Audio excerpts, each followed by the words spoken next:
Hi, welcome to the customization of corpus-based MT engines tutorial series.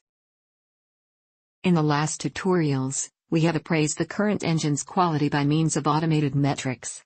In this video we will show you how to educate your engine.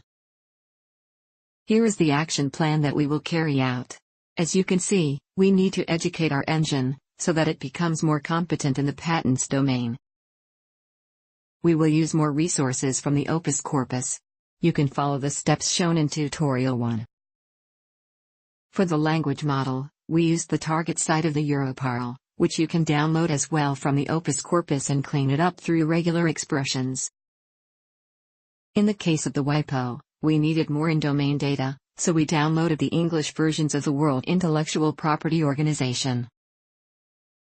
Then, considering the reports provided by Canton MT, we created a general and runtime glossary and downloaded a few glossaries related to our domain.